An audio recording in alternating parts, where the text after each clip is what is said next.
पण तुम्ही इकडनंच पाहिजे तिकडनंच पाहिजे असं म्हणून चालणार नाही. ऐका माझं आहे तिकडनं तुम्हाला माझ्या तुमच्या जमिनीपर्यंत रस्ता द्यायचं माझं काम आहे. अहो तुमचं काम आहे मी मान्य करते, पण रस्ता मेन तुम्ही चुकीचा देताय. अहो चुकीचा किंवा विषय तो नाही. वडिलोपार्जित रस्ता अतिक्रमणामुळे बंद. अनंता लिंबोरे यांची प्रशासनाकडे धाव. मौजे हिरवे तालुका पुरंदर येथे स्वतःच्या शेतात जाण्यासाठी असलेला वडिलोपार्जित रस्ता संबंधित शेतकऱ्यांनी अतिक्रमण करून बंद केल्याचा आरोप करत अनंता रघुनाथ लिंबोरे यांनी प्रशासनाकडे तक्रार दाखल केली. या तक्रारीची दखल घेत आज दिनांक 23 डिसेंबर रोजी मंडळ अधिकारी, ग्रामसेवक, पोलीस पाटील, सरपंच व इतर मान्यवरांनी प्रत्यक्ष शेतीमध्ये जाऊन पाहणी केली. यावेळी रस्त्याच्या अतिक्रमणाबाबत सखोल चर्चा करण्यात आली. तसेच शेतकऱ्यांना होणारा त्रास लक्षात घेऊन पर्यायी मार्गाची व्यवस्था कशी करता येईल यावरही विचारविनिमय झाला. या पाहणी दरम्यान मंडळ अधिकारी व लिंबोरे कुटुंबियांनी आपापल्या प्रतिक्रिया व्यक्त केल्या. या प्रकरणामुळे परिसरातील शेतकऱ्यांमध्ये चर्चेला उधाण आले असून प्रशासन पुढील काय निर्णय घेते याकडे सर्वांचे लक्ष लागले आहे. आज रोजी माननीय तहसीलदार साहेब पुरंदर यांच्या आदेशावरून आम्ही मौजे हिवरे तालुका पुरंदर येथील गट नंबर 133 व 139 श्री अनंता रघुनाथ लिंबोरे यांना शेतीमध्ये जाण्या येण्याकरता रस्ता नाही, तर तो रस्ता खुला करून देण्याकामी आज आम्ही इथं आलेलो आहे. आणि आज रोजी अर्जदार अनंता रघुनाथ लिंबोरे व जाब देणार मोहन रामचंद्र लिंबोरे यांनी आज रस्ता देण्याचे मान्य केलेले आहे त्यांना, तर त्यानुसार आम्ही आज रोजी रस्ता त्यांना खुला करून देत आहोत. कायमस्वरूपी ना आपलं नाव आणि पद्धती. मी निवास कांबळे, मंडल सासवड, तालुका पुरंदर. सर्वे नंबरच्या बांधावरून आम्ही सर्वे नंबरच्या बांधावरून रस्ता द्यायला तयार आहोत. आणि त्याचा खर्च जे लाभधारक शेतकरी आहेत त्यांनी करावा असे त्यांनी सांगितले. ते स्वतः 7 ते 8 फूट रस्ता द्यायला व शेजारच्या शेतकरी उरलेला रस्ता त्यांच्या शेतातून घ्या असं त्यांनी आम्हाला लेखी दिलेला आहे. आता जुना रस्ता आज रोजी इथं जुन्या रस्त्याच्या काही खुणा दिसून येत नाहीत, परंतु आज रोजी आम्ही अनंत लिंबोरे यांना रस्ता खुला करून देणार आहोत. तिथं शेत जमीन नांगरलेली आहे, ती आम्ही त्यांना जाण्यासाठी खुला करून देत आहोत. मी मोहन रामचंद्र लिंबोरे, राहणार हिवरे, गट नंबर 133 चे मालक.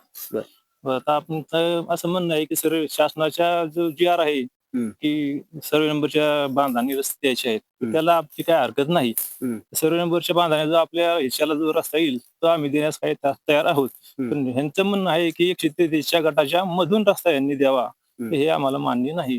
तर याच्या शासनाने हे करावे. मी अनंता रघुनाथ लिंबोरे, कंपोस्ट हिवरे तालुका पुरंदर, जिल्हा पुणे. सदर 2020 पासून तर आता 2026 उजेडायला आलं. एवढे वर्ष माझी क्षेत्र वाटेचा रस्ता असताना या समोरच्या पार्टीने रस्ता नांगरून टाकला आणि रस्त्याचं बंधन करून टाकलं आम्हाला. त्यामुळे माझी 6 वर्ष झाली जमीन पडीक पडलेली आहे. तरी आता मंडल अधिकारी साहेब आले, ते म्हणतात की तात्पुरता रस्ता आम्ही तुम्हाला देतो, परंतु आम्हाला तर तात्पुरता रस्ता मान्य नाही. सर्वे नंबरचा बांधाने आमचा काही संबंध नाही, कारण गट नंबर 139 मध्ये 3 हिस्से आहेत. तर पहिला हिस्सावाला तो काय आम्हाला इकडे रस्ता देत नाही. आणि आमचा त्या बांधाशी संबंध सर्वे नंबरशी संबंध नसताना, गटाशी बांधाशी वाटेचा रस्ता असताना बरं त्या रस्त्याने आम्हाला काय ते जाऊन येऊन देत नाही. आणि रस्ता बंद पडले, त्याच्यामुळे माझी जवळजवळ 1.25 एकर जमीन 2 हिस्सेची पडीक पडलेली गेले 5-6 वर्षे. आणि दुसरी गोष्ट, माझे 2 गट आहेत, एक 137 आणि 138.